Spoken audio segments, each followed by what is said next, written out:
when we see live stream. Good evening, everyone. It's a pleasure to welcome you to this evening's lecture by Roger Diener entitled Projects, the final of the Berlage Keynotes of this academic year, which is our series of ongoing lectures featuring internationally prominent architects, designers, and thinkers who are at the forefront of design, discourse, and innovation. Over the past semester, we have had a selection of speakers working from different disciplinary perspectives and in different geographical, cultural, and political contexts, where they presented their work and how they engage with different contemporary issues and debates. This evening's lecture, Roger Diener will present the work of his practice, Diener Diener, which he co-founded in 1980 together with Marcus Diener.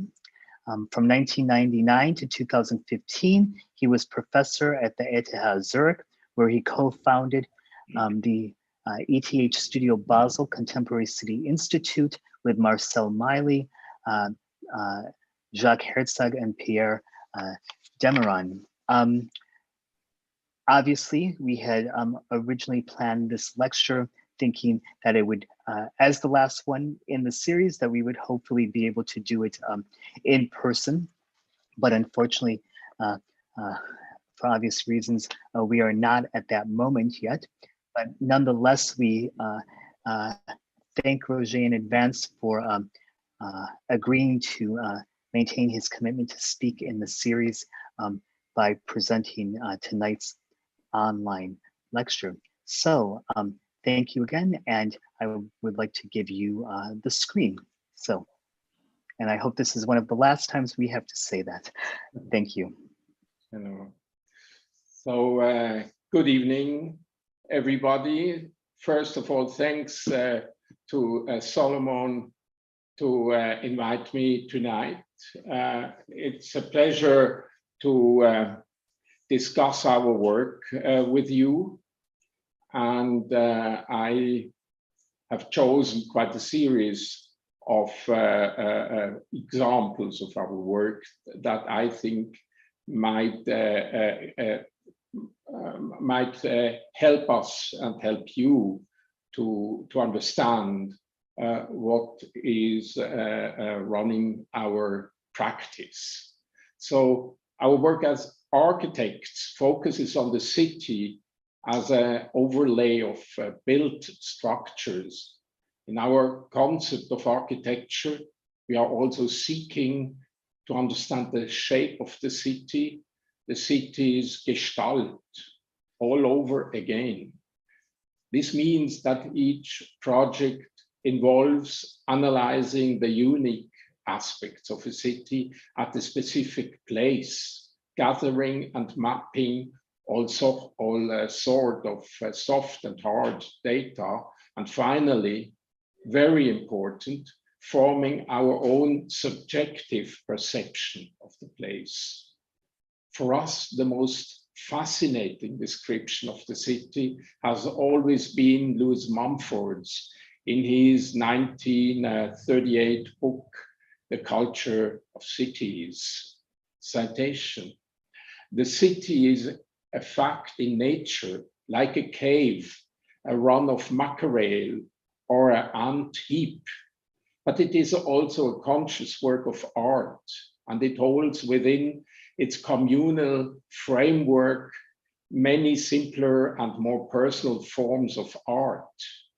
Man takes form in the city, and in turn, urban forms condition mind. For space, no less than time, is artfully recognized in cities, in boundary lines and silhouettes, in the fixing of horizontal planes and vertical peaks, in utilizing or denying the natural site. The city is both a physical utility for the collective living and the symbol of those collective purposes and anonymities that arise under such favorite circumstances. With language itself, it remains man's greatest work of art." So far, the citation of Louis Mumford. In the mid-90s, there was a debate at the ETH in Zurich about whether the three Vitruvian concepts of firmitas, solidity, utilitas, function, commodity, and venustas, beauty, delight, still had any contemporary relevance. These three concepts are the cornerstones of the architectural teaching of Vitruvius. In our own work, we've sought to define the category of firmitas, solidity, as a contemporary idea. We continue to reflect over this concept into the present. The following two lines from that debate encapsulate how this concept is reframed within our work. I quote, "The essential aspect of firmitas is not solidity, nor the stability, nor the accumulated load, but this perseverance of each and every part and its meaning within an urban fabric, in space, in time." It's about another kind of solidity, another kind of permanence. It's more a matter of arranging the entire variety of thoughts and things, of preconditions and consequences within the built structure and fusing this into a well-balanced whole. So the quotation of 1996.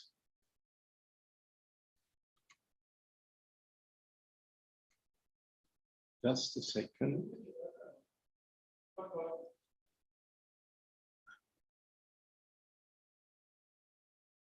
The building on Hochstrasse, a project in Basel that was designed in the late 80s, stands adjacent to the railway tracks and across from the city's central railway station. Its massive regular framework of reinforced concrete follows the form of the property, resulting in a rectangular floor plan. Corresponding with the property's form along the street, the front of the building is cut through by a diagonal line. In structural terms, the building is subjected to its own strict intrinsic rules, while also adapting itself to the surrounding urban space. No single part stands out. The proportions of the window openings follow simple numerical ratios, with each window spanning an entire load-bearing field. Despite the unusual dimensions of these openings, however, they are nevertheless legible as windows. We did not aim to reduce the architectonic form to the absolutely essential.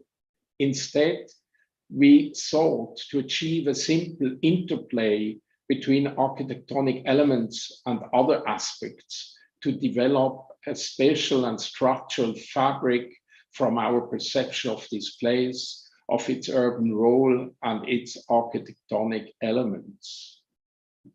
There is no structural gesture that characterizes the building. Indeed, those parts of the building that perhaps seem to stand out or appear striking are precisely those that lay beyond the design choices of the architects. The details engage with the rules of the location, the given facts of the place, and make these their theme, turning them into components of the overall structure. This is the case for the diagonal wall, for instance, whose blind bay windows give the building on Hochstrasse its sculptural expressiveness. This established a reciprocal relationship between the building and the surrounding urban space. The building has been formed by the urban space, and in turn, its form shapes the urban space around it. we are fascinated by the idea of building's perseverance and by the idea that the building can be more than a mere witness to contemporary design. But that we can testify to the complex and rich identity of a specific site, to its spiritual climate, its genius loci, how we say. Just a second. So this is the building, a floor plan. As you can see, no attempt of any kind of irregularity. On the contrary, all is well settled.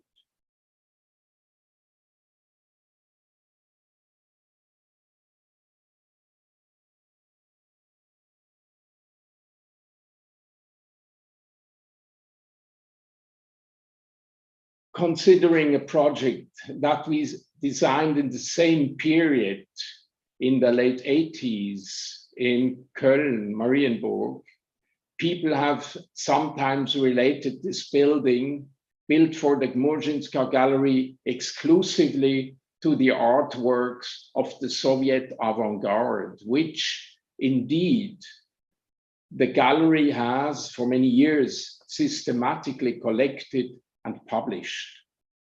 However, it would be a misunderstanding to see this building as a one-sided, some kind of revival of those progressive concepts and visions. In this park-like residential area of Cologne, the color red, the complementary color, creates a lively contrast to its backdrop of green trees and bushes. The warm color seems to approach the observer. At the same time, red established a strong unity, a coherence. The color red enabled us to fuse the individual surfaces of the building into a single standalone entity. The red lacquer also protects the wooden cladding, which in turn shields the building's structural elements. In this project as well, our architecture does not result from geometric abstraction or from objectivity in the vein of minimalism. Instead, the composition results out of a kind of debate. I see the motivation behind these buildings as an effort to balance the myriad forces that act upon a building to stabilize them within an architectural structure. That was meant by our understanding of firmitas. Also, the two red cubes can certainly be read as an allusion to revolutionary art. Their design is actually rather rooted, I would say, in the tradition of rural classicism, like we know it from Gunnar Asplund or Sigurd Leverentz. In the gable facade, facing outward, a large empty square plane catches one's eye. This could be described as an empty tympanon, or better yet, an empty monumental sopraporta. This project beyond the structural system, although its dimension do almost exactly correspond to the exhibition hall behind it. We also adjusted the traditional proportions in order to magnify the dimensions of the modern space we had at our disposal. So you see on the left lower side, the floor plan with still drawn in ink. It is, I guess it was probably the last project that we did not design with the digital tools. So the floor plan shows those the parallel presence of the two different parts, the three smaller cabinets on the left side and the large exhibition hall stand adjacent to each other. Different proportions and types of natural lighting distinguish the different kinds of spaces. That is to say, the sections reflect the contours of the floor plans and vice versa. So you see also in the section, the larger room on the right side with the light frieze.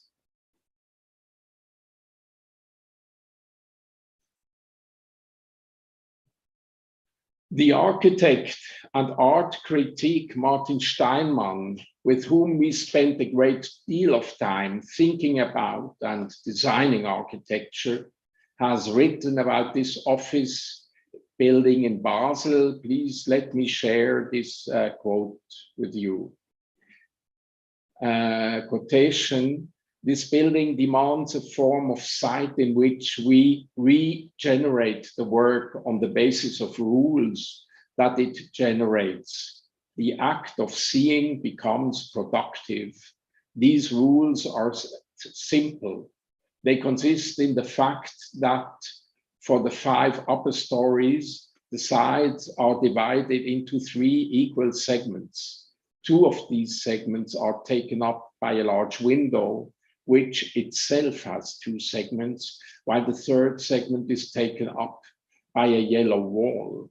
We can imagine reasons for the patterns if we stick to its effects, for example, at the corner.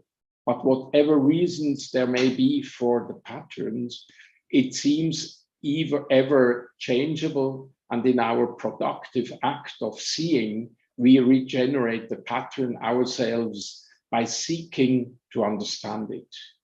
But we can never fully understand it. It does not reveal everything. There is a remainder that withdraws itself from appropriation by the intellect. This corresponds to a possible definition of art, that its form is not obliterated by meaning, as Paul Valéry wrote about the poetic usage of speech, as opposed to its conventional usage. It is this reminder that moves us to keep returning to the same poem." Quote ends. The interior space is incorporated into the same design structure in order to help it establish the proper relationship to the outside, to the city. Here, the idea of equilibrium, of a balance or settlement between inside and out is quite clear. The shell regulates the exchange between the building and the city.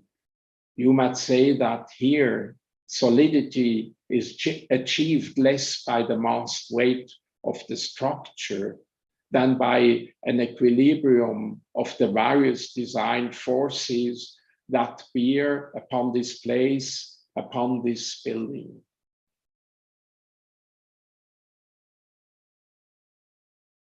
So here you see the interior with the window.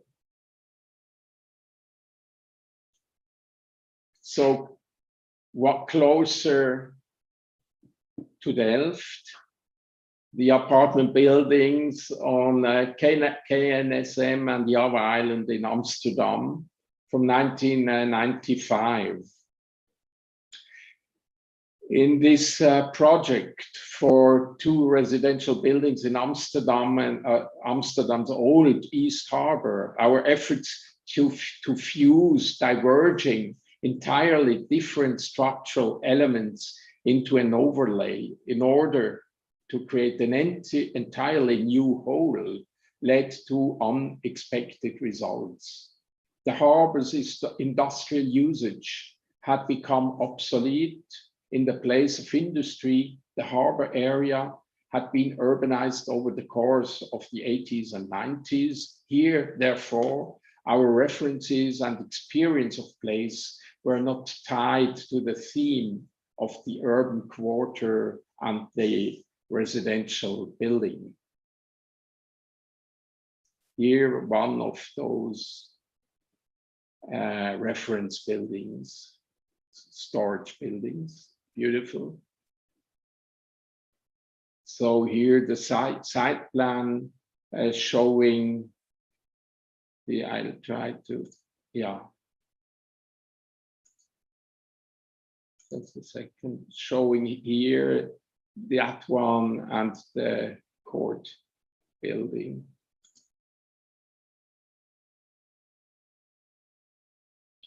So that's the second.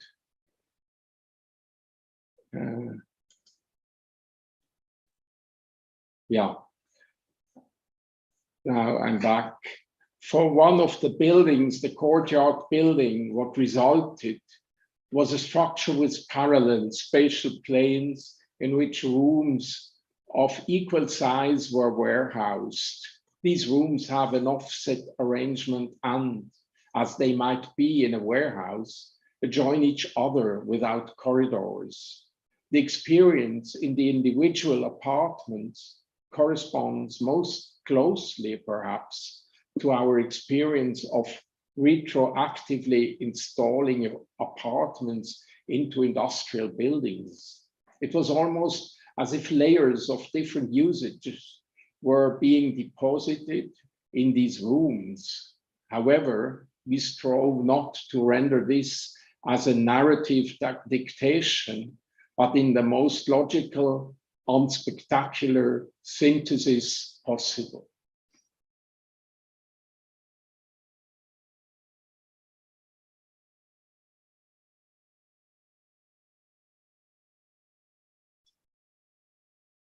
So another project, the structure was built for Olympic athletes in Torino in 2006 at the site of a former fruit and vegetable market.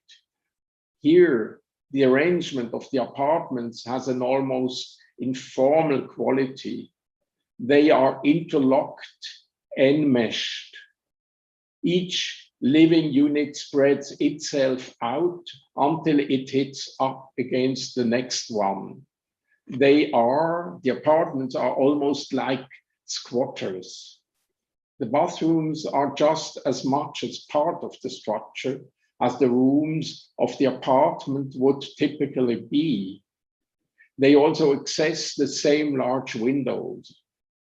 The bathrooms were designed to meet the need of the athletes and also pick up on an important theme of modernism, awareness of and care for the body.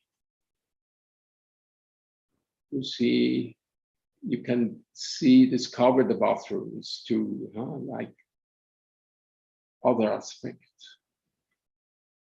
Yeah, so this is the unfinished bathroom. You see this kind of quite extraordinary exposure with the plumbing elements.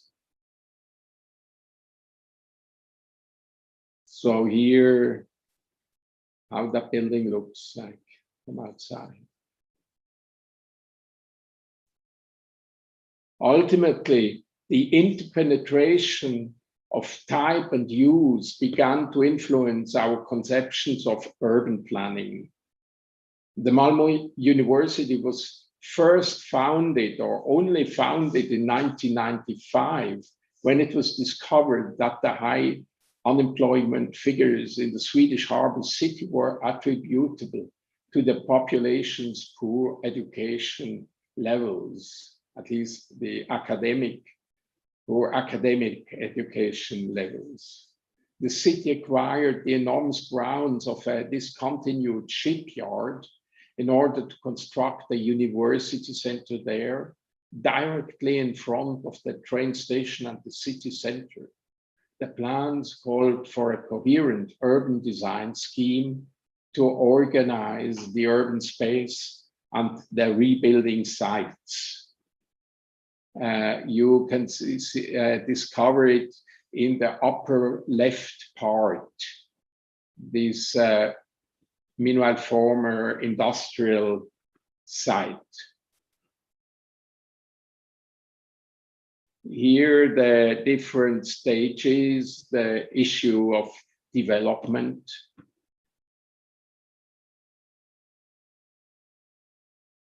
Instead of a traditional urbanization process, which begins with a process of triage, separating the public space from the boundaries of the buildings, our suggestion was to do away with any prospective balance between built space and unbuilt space. We propose to construct the new university buildings as expandable structures. The rules should seek to enable the successive development of various clusters. As they ultimately took shape, a kind of conglomerate would result over the course of development. Here you see a beautiful reference just next door, to say so, in Malmo port area, the North Mill, an iconic example of an industrial conglomerate which we incorporated into our research.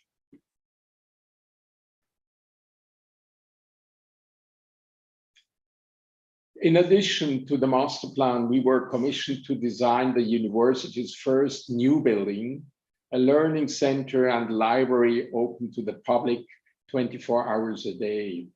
Here, the idea of additive composition was utilized for the expression of the building. Despite the building's size and complexity, at its core, it was about the relatedness between the individual spaces and the groups of spaces of the building and the city.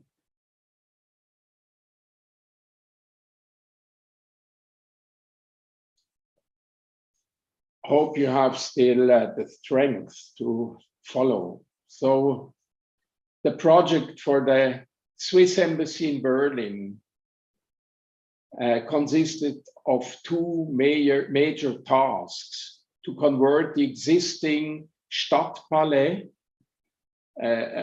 building into a diplomatic residence for the Swiss ambassador, and to construct an additional building for the offices of the consular service. The former so-called Stadtpalais is a historical landmark. It is the last remaining building of the Berlin's former Alsenquartier. You see the photo of that former pre-war condition. The elegant quarter of the city was mostly destroyed by the Nazis in order to clear space for Adolf Hitler's megalomaniac Hall of Glory for the German Reich.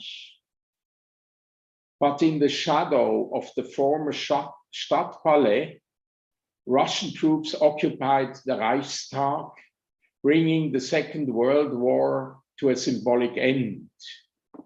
So that building has a crucial, from crucial importance. You see it in the upper right part, in that building front, in between, in the middle of those buildings.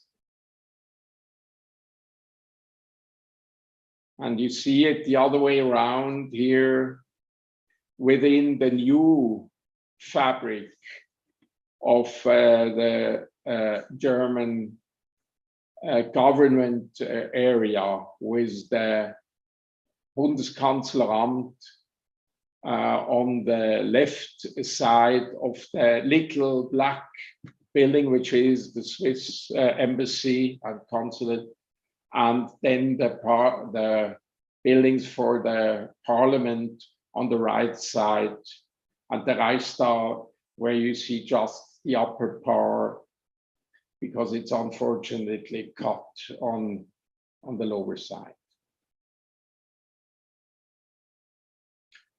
After Germany's reunification in 1990, the new seat of the German government was built at this site. In their design, these buildings expressed the desire for a new identity for the German state. Our design emerged from a very different way of thinking. We wanted to preserve the historical memory of this site into the 20th century.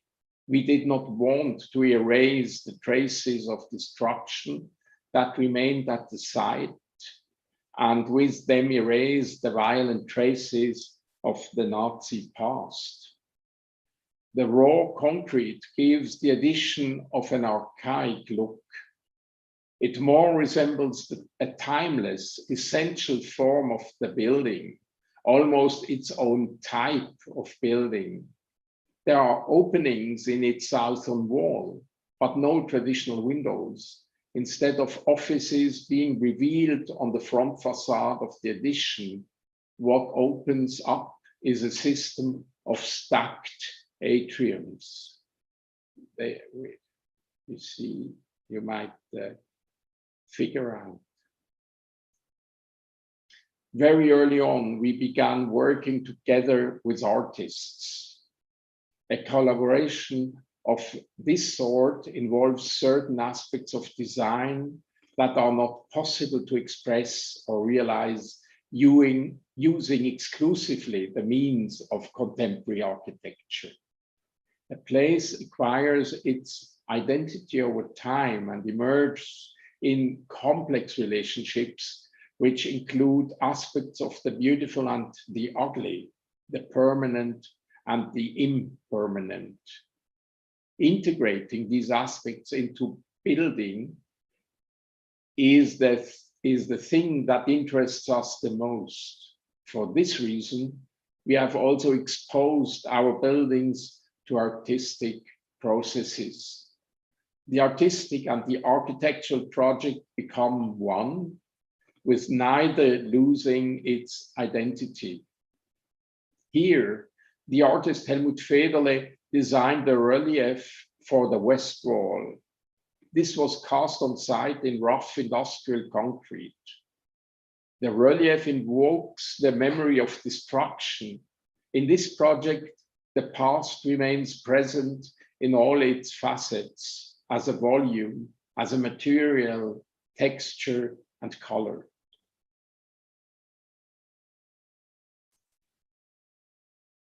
Here's those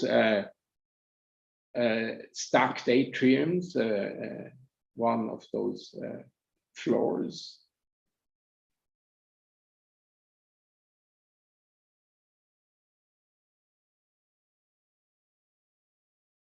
The relief, it's 18 on 18 meters.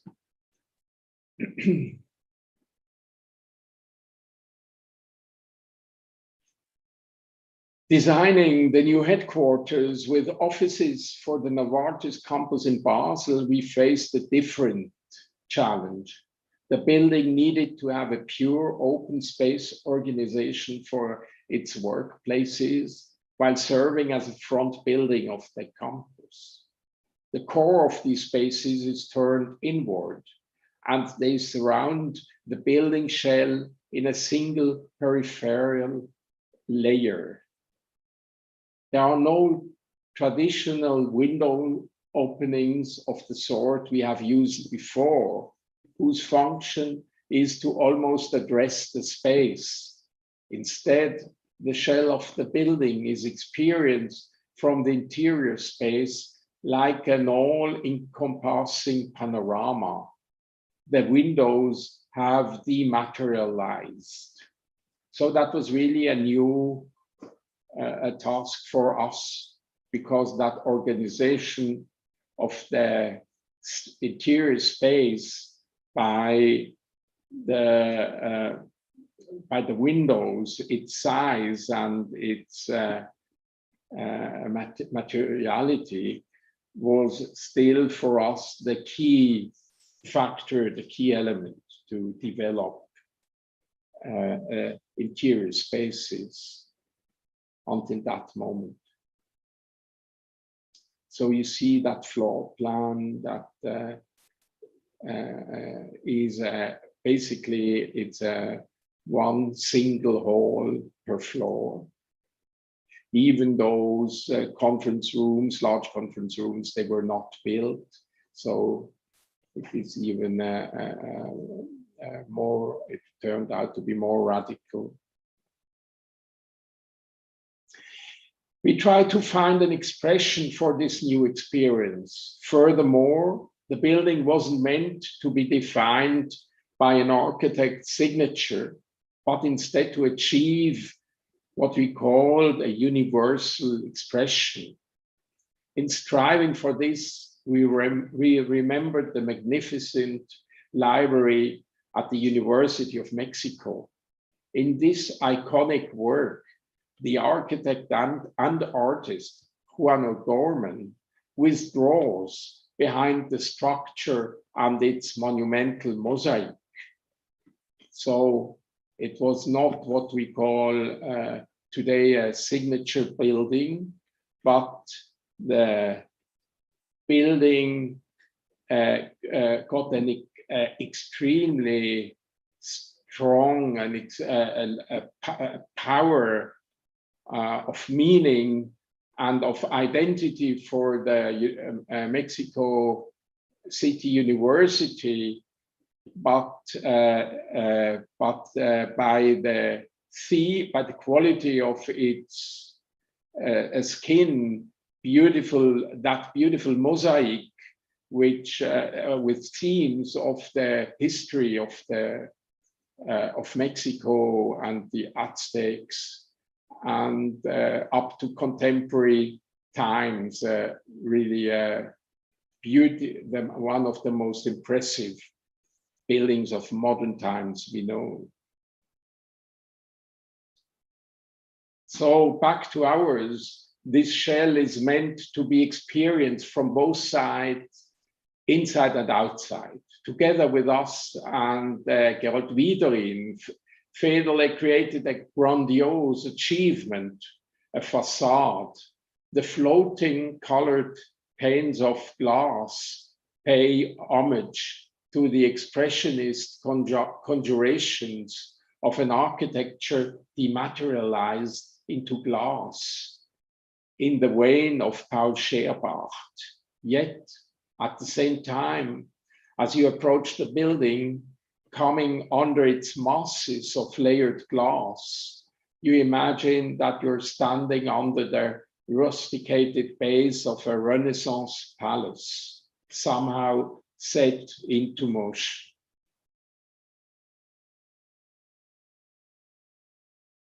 So here,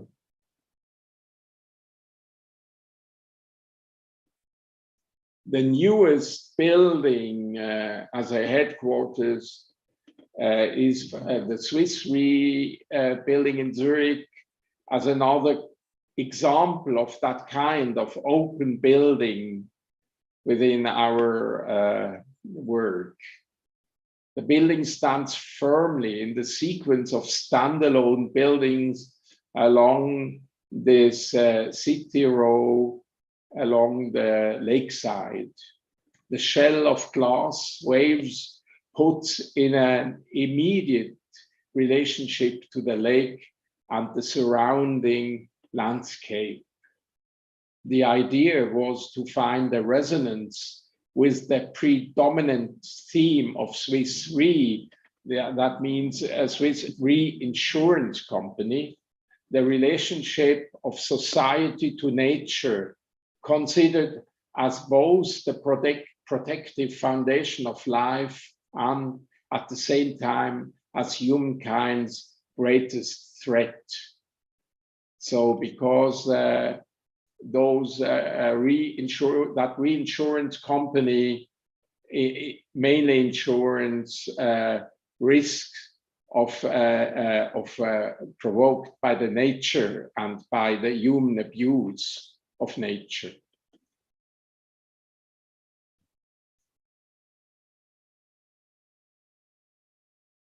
Here, once again, we shifted borders between architecture and art. Yet the same principle applies that was used in our collaboration with Helmut Faberle. Even when the artistic project occupies positions that traditionally would be allotted to architecture or interior design, they still retain their autonomy. They are artistic works.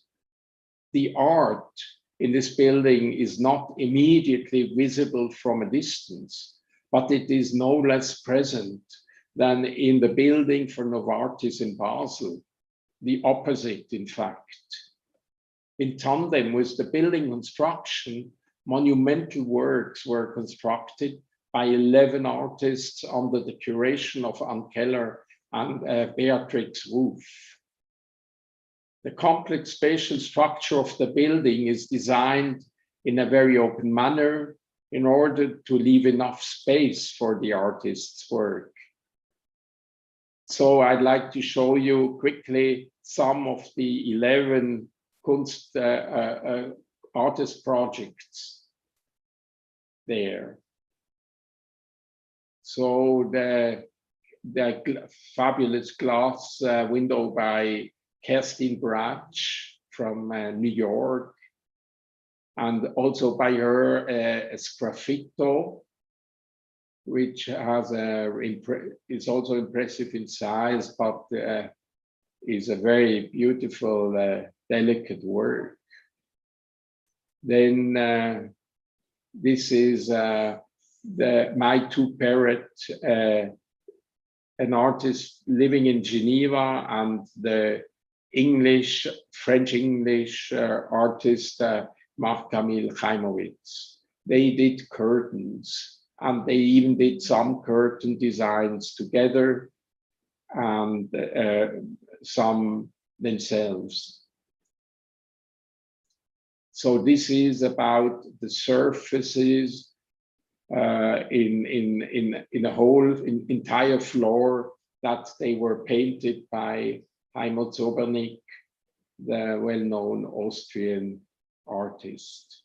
Or once more, Helmut Faberle, who has drawn, who has painted the whole auditorium, which is 24 on 12 on 6 meters, and which has those screens that you see on both sides, that if there are not the specific images that they are represented, the images are blow-ups from the drawing, from the wall painting of Helmut Faberle itself.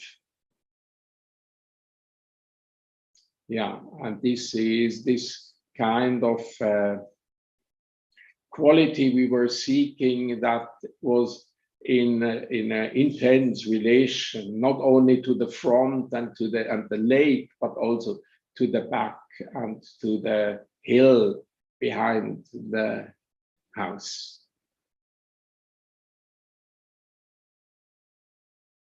So the Shoah Memorial in Drancy, it was it's a difficult project. Le Cité de la Muette was a housing estate that was designed in a very progressive architecture between 1932 and 34 by Eugène Baudouin, Marcel Lot, and Jean Prouvé. It is considered to be a milestone of modernist architecture in France. But between 1941 and 44, before all the buildings were finished being constructed, the estate was turned into an internment camp from which French and foreign Jews were deported to Auschwitz. Of the 100,000 Jews held in Drancy, 76,000 were murdered in Auschwitz. In this suburb of Paris, a new building was commissioned across the street from the camp. You see it on the lower left side as a darker spot. Here visitors would be introduced to the history of the internment camp. The program called for an auditorium, classrooms, a research division, and an exhibition space. We did not attempt to express the tragedy of the Holocaust or of its this internment camp through our design. Instead, we sought an expressive way to signify the building's program.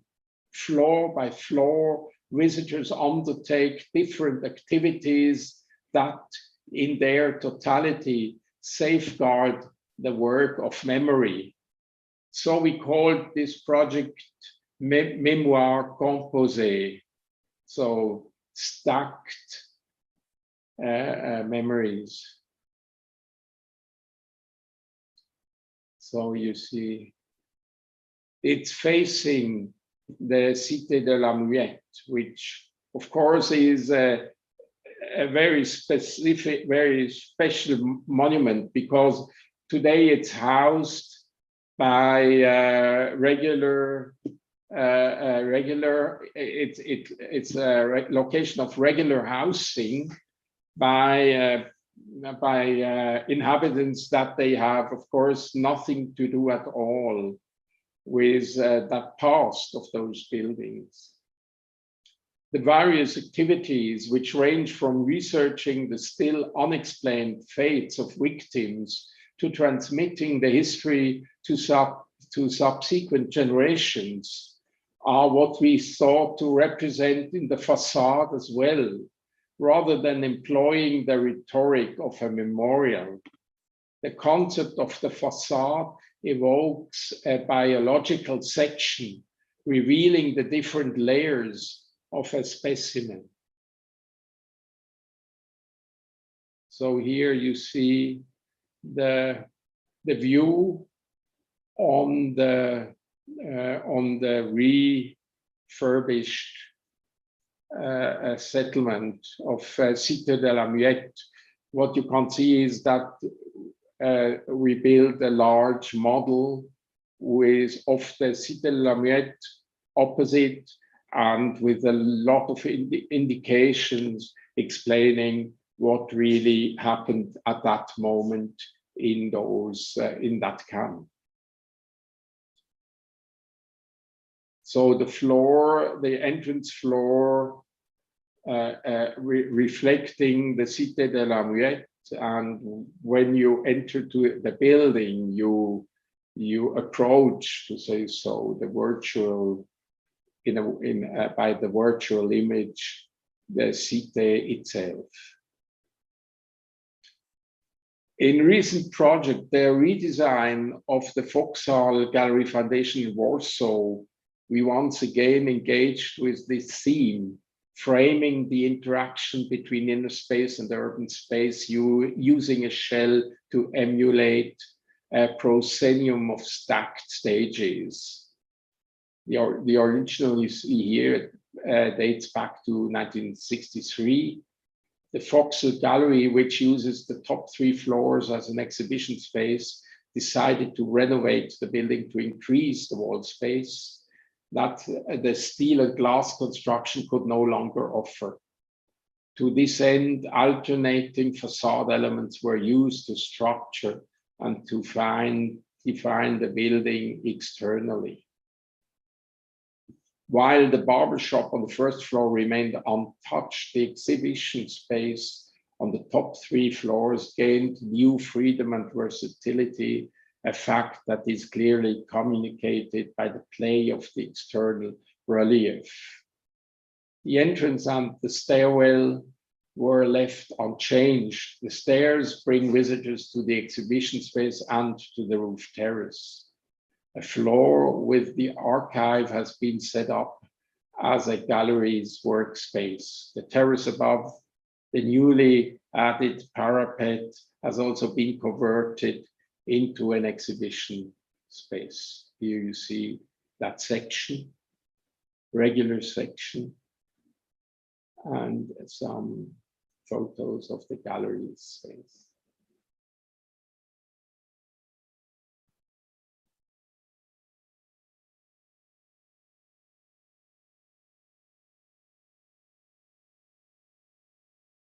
Here, those stacked floors. The concrete panels cast in an extremely careful and elaborate process and set atop one another are intended to leave the tectonic rules governing their joining visible through their slight displacement. You can see those displacements at the edge. Shortly after construction, however, the leading Polish architecture magazine wrote that it was regrettable that the construction industry in Poland was unable to carry out the strict, precise architecture correctly.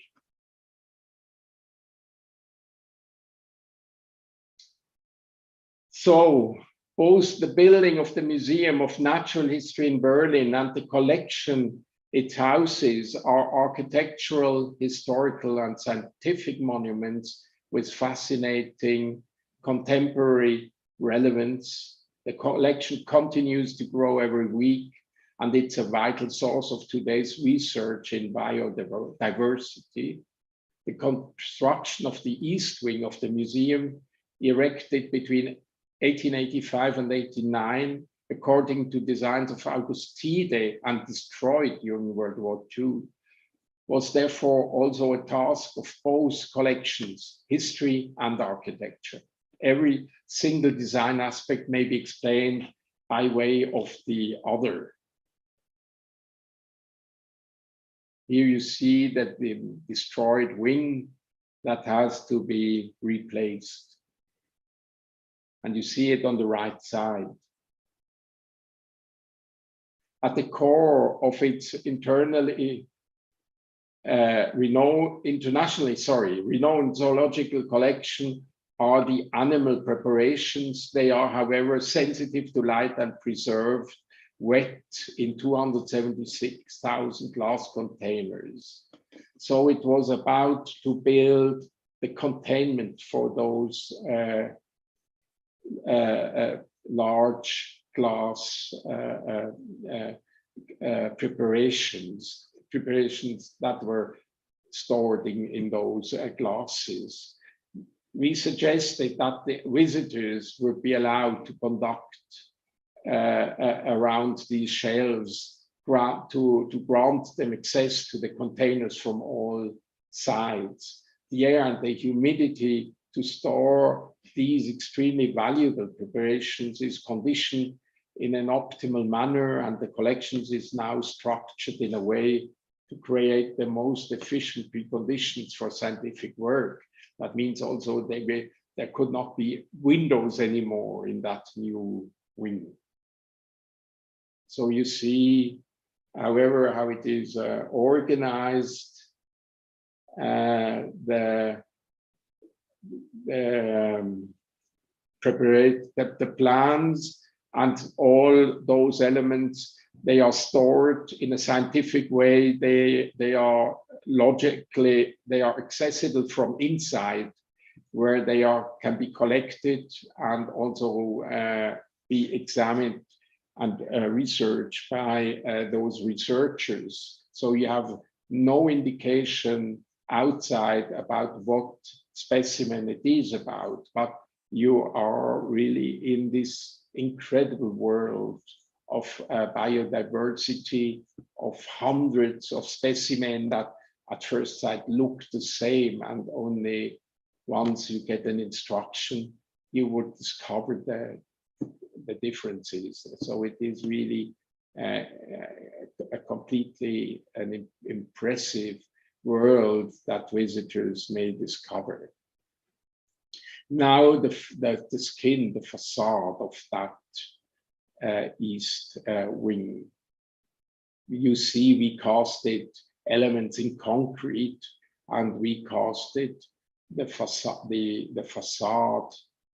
The non-existing facade was recasted with everything, with windows, with glass, all the textures were taken from one of those four courts existing facades, and they were taken as by molds. We were offered, to say so, that reproduction in concrete.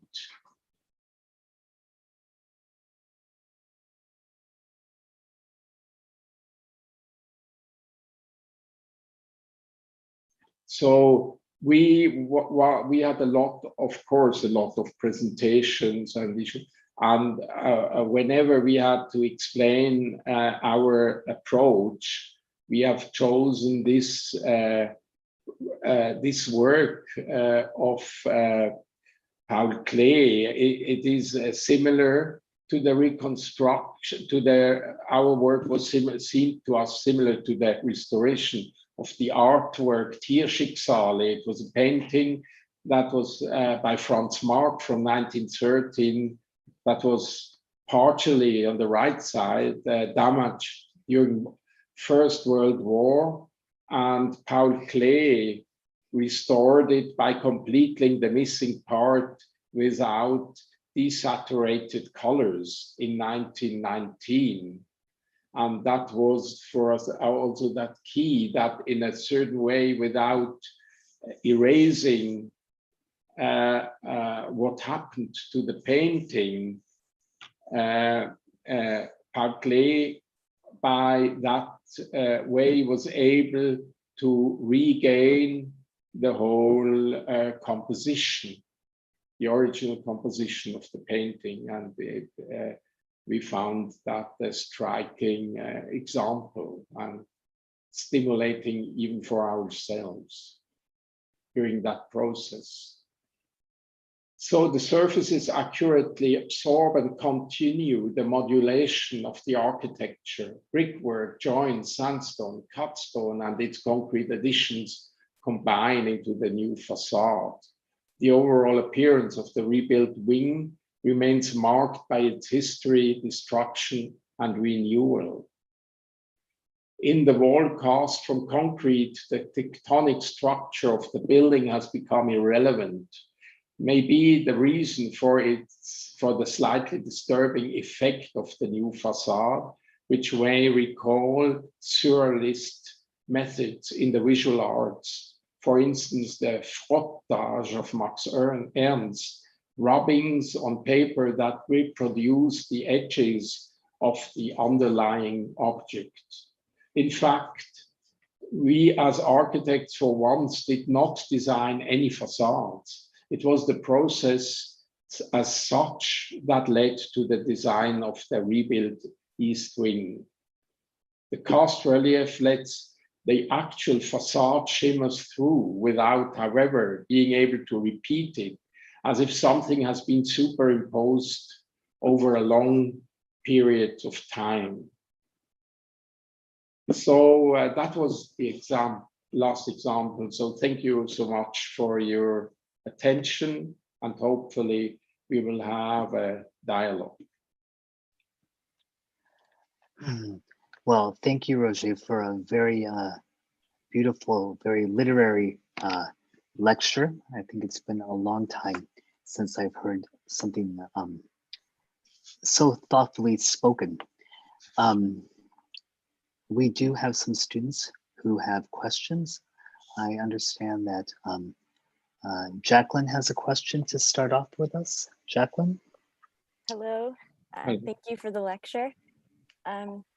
You mentioned this idea when you were talking about the Malmo University, the idea of the individual and the group spaces that you looked at. And I was wondering if you could kind of expand more on how you envision these kind of dualities, or sometimes it's a blend between the two, right? There's varying degrees of this within your designs, and how these type of spaces kind of bring the user and the body potentially back to the original idea you had in the beginning of the lecture about the spirituality of the building, and how this kind of connection of group and individual spaces help understand this idea of the spirituality of the building. Yeah. Oh, it's a tough question.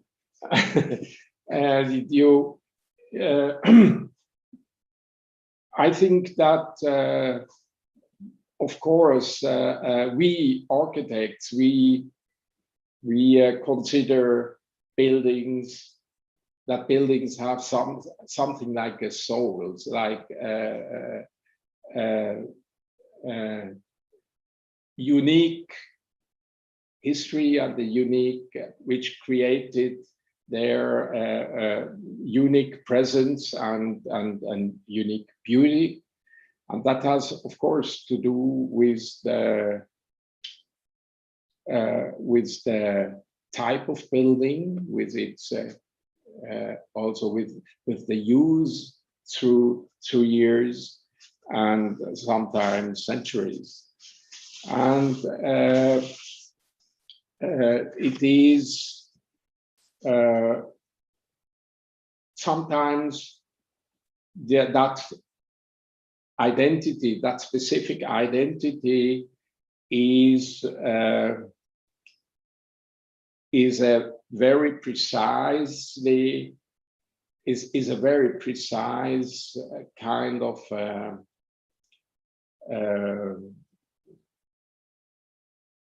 is a very precise object. That means you can tell by what elements creates what quality, and that contributes to that identity. When you take, I don't know, a church or a well-defined building, and that, of course, was the case, for instance, with the last example I've shown, with the with this building that was already a museum before, that was destroyed, that we had a lot of also testimonies, photos. We knew exactly what was there, and we knew about the history. When you but when it is about, first of all, about urban design, when it is about creating a university site on a former industrial site, of course, this kind of precise references is not present, and it was also not present at that specific site. It was already, there were some industrial structures exactly where we built then this university complex, but they were not already, when we were invited for this competition and we went there, that was already not there anymore. And I think it's fine. I think that when it is about urban design, when you think on such a program, there must be a lot of space in your understanding and in what you create, and that was exactly the issue. That I mean, what will even a university? We thought we might have we knew about what the university needs, what the university asks for, and we knew much less about the former industrial use of that ship wharf, but by that also by an attempt to understand how that former industrial site was built and was always also reproduced itself in parts and developed over time, we thought that we have discovered a kind of also of a system of rules that might, in a very general way, offer an approach to the design of a university. And this is what we suggested, that instead of traditional urban design, then to speak about those conglomerates, and to take also that risk that we don't know as urban designers how really it will look like after all. And when we were asked then to design that first house, which, by the way, houses different faculties, even I think altogether they are 10 different faculties on organized, and the upper floor are all over as the library, who keeps in a certain way all the knowledge that the library would profit from. So that seemed to us a kind of concept that might represent a kind of spirit and that a gestalt, what we call gestalt of that kind of building that we would consider to be again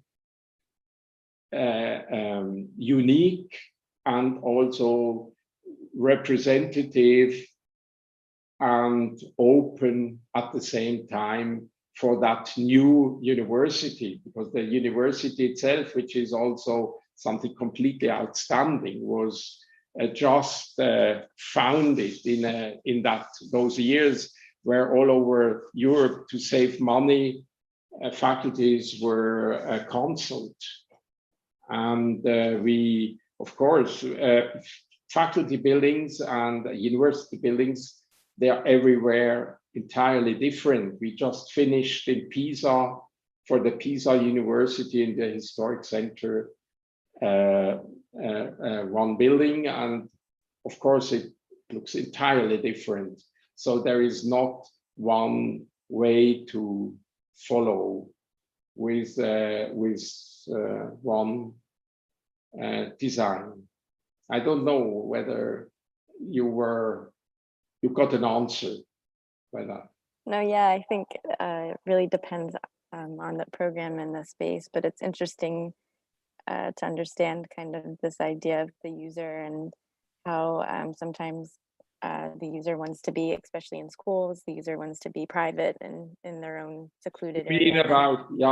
But that's entirely open, I must say. Yes. You know, inside those faculties, they need of course, they have always the issue. I mean, we have rather the problem with the administration of the universities. They seek to more traditional kind of organization of their spaces, while for the chairs themselves, if there are not natural science faculties that they need a lot of infrastructure, they are very free, and we do not believe anymore at all in the idea that you need to, and we don't work that way, that you need your privacy. as a built structure.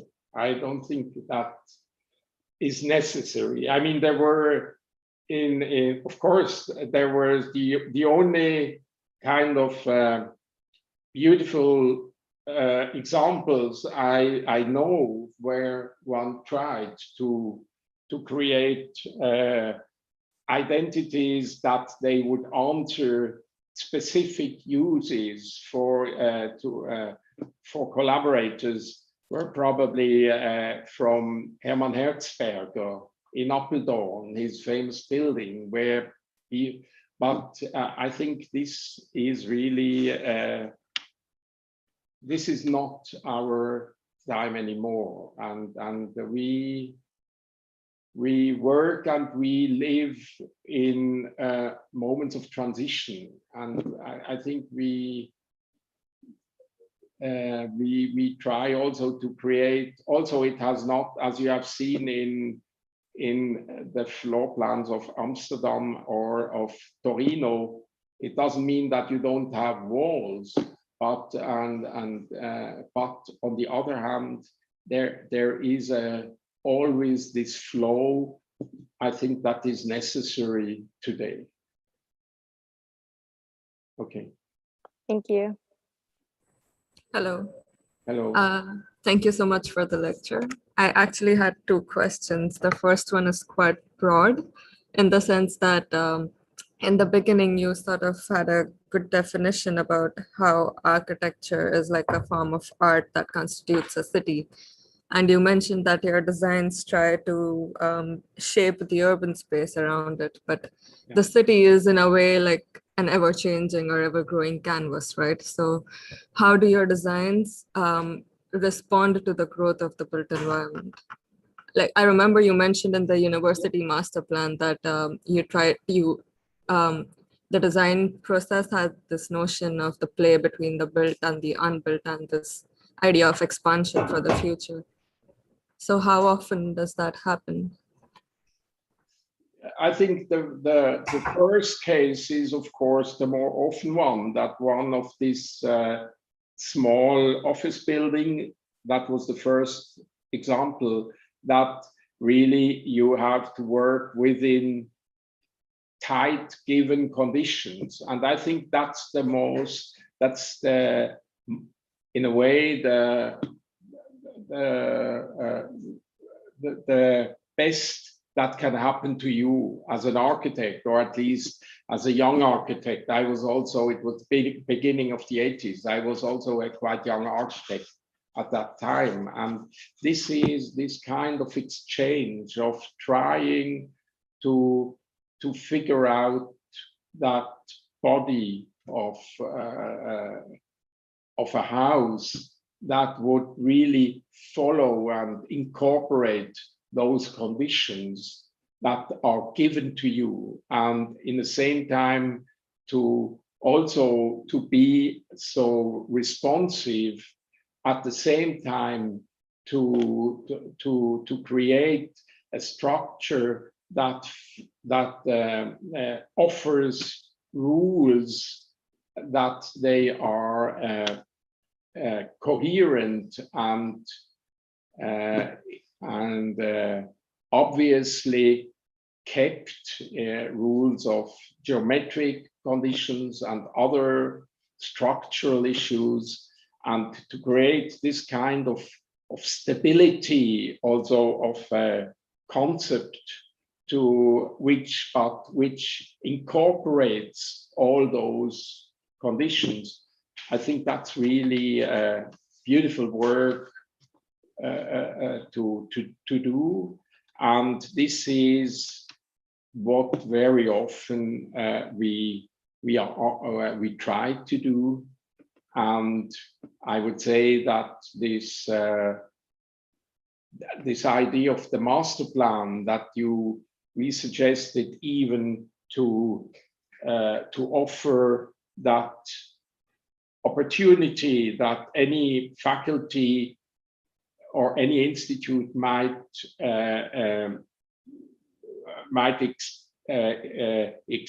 extend by its own demands independently on what comes out as an urban design condition, was of course a very, in a way, a wild, almost anarchistic proposition.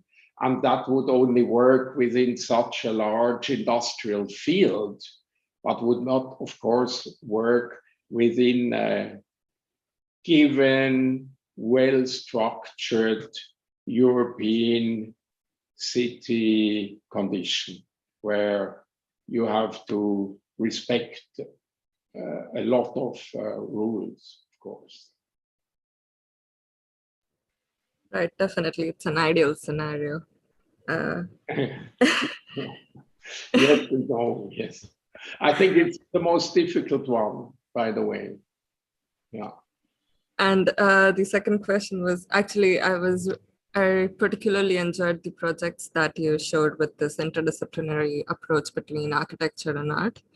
And I was interested in the workflow with these collaborations. So in your experience, at least, to what extent is it a collaboration, or to what extent is it autonomous? Like, do these two things operate independently, or are they dependent on each other? Like, of course, in the end, they complement each other, but how is the workflow? One could distinguish between two types by my experience. One is really the kind of congenial collaboration that from the beginning you work with an artist, which was the work together with Helmut Faberle, for instance, for the monumental relief in concrete in Swiss Embassy in Berlin. And this works when there is really a very interesting dialogue between the artist and the architect, because what drives them is an interesting dialogue when you put those interests, when there is the confrontation of those interests. And the other type is the one that one could also even give an example in the Swiss Embassy. I have not shown that, but since there you have seen this entrance court, that open entrance court, and in representative public buildings, also in Switzerland, there is a public, there is a fund for art, a little percentage for art, and it's quite, usually it's done by competitions among artists. And that also happened there, and above that court, entrance court, on first floor, because we have openings going through the whole stock of different atriums. There is a machine in stainless steel, polished stainless steel, from a Swiss artist, Pipi Lotirist, a very important, great Swiss artist. And this machine that she let build drops every 12 minutes a little leaf. It's done from paper with a kind of poem of hers. And those leaves, they fall out anywhere. And this was this project was a kind of a reaction when she was visiting the already built but not yet finished embassy, because since it is in between the parliament and the German government building, it is an incredible zone where you are all the time you are controlled, and I don't know how many cameras will observe you. And she was really shocked by that experience. And it is also entirely cleaned up all the time, even as a kind of security issue. And with her machine, with her intervention, it is really a very beautiful, poetic, almost protest against that order and law and ruling and roughness and concrete that it is about there. And so this was also very successful. Also, we did not share anything with Pipilotierist, besides that, we were happy about it because it was really a great contribution. So the flow can be very different. Great, thank you. I know that we have one last question from Daniel Rosbottom, one of our professors in practice. Daniel, you had a very nice question in the chat. Oh, you're on mute.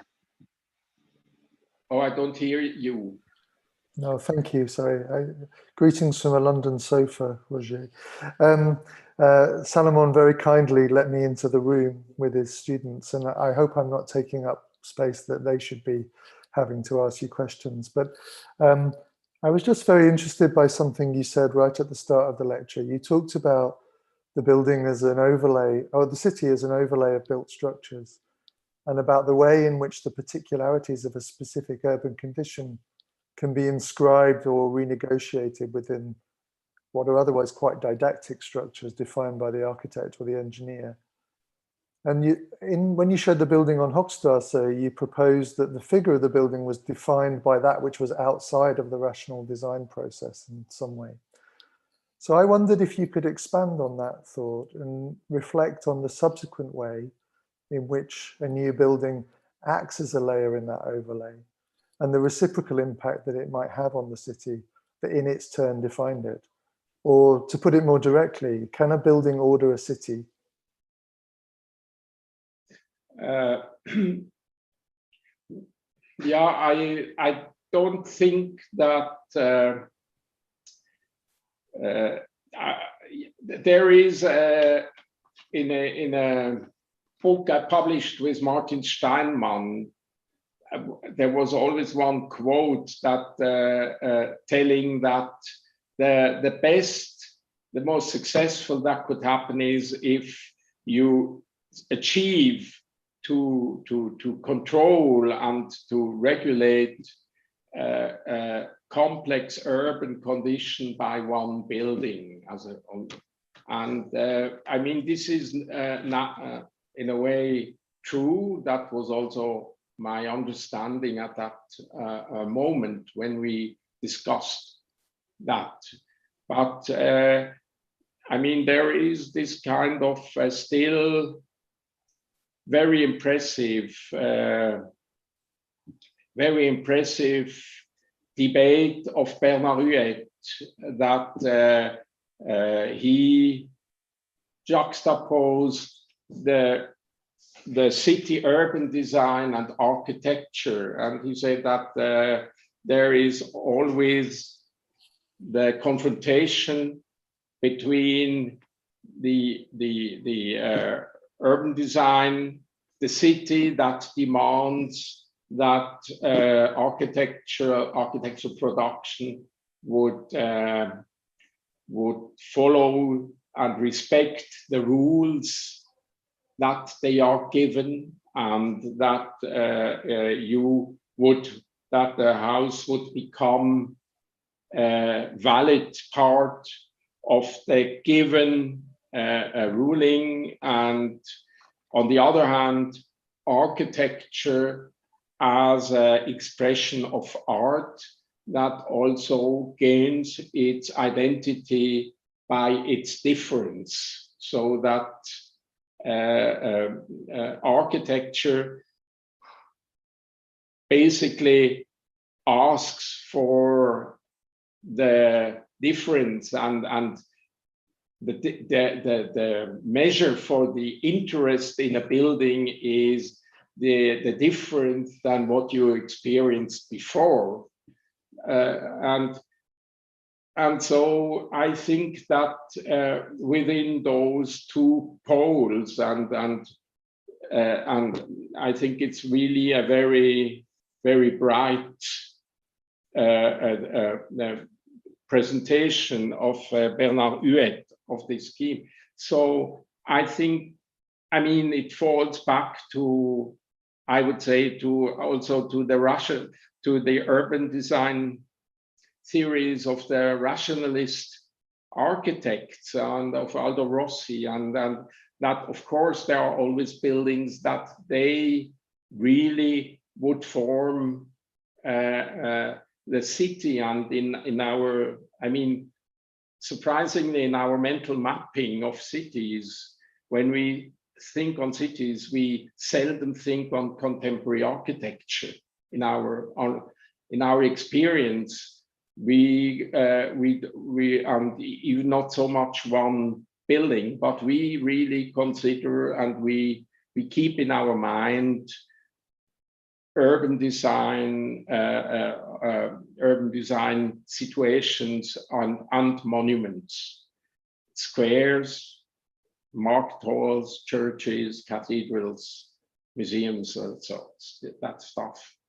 So I would say, but otherwise, it is really, besides those monuments, in what those rationalists called also the mass of buildings, and in the quarters of housing, there the issue is really very difficult. At what extent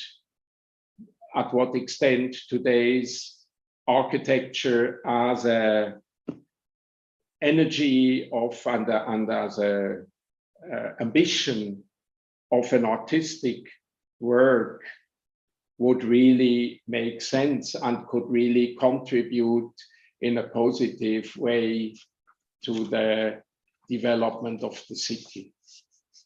We are struggling every time, yeah, and we don't know. Sometimes one succeeds better, or sometimes it's not so successful, of course. Thank you. I read that essay as a very young architect, and it was one of the things I think that's compelled me to think. So it's very interesting to you to reflect on your own struggle with it in over the last 30 years. Thanks very much. Thank you. Solomon. Well, thank you on that note. I think that was a very nice way to end. Daniel, thank you for the question. Thank you, Roger, again for a nice lecture and a very fantastic way to end our academic year. So we look forward to meeting each other in person at another moment. And yeah, we look forward to having, well, seeing our online audience in person come September 2nd. So thank you again. Thank and you. Have a good evening.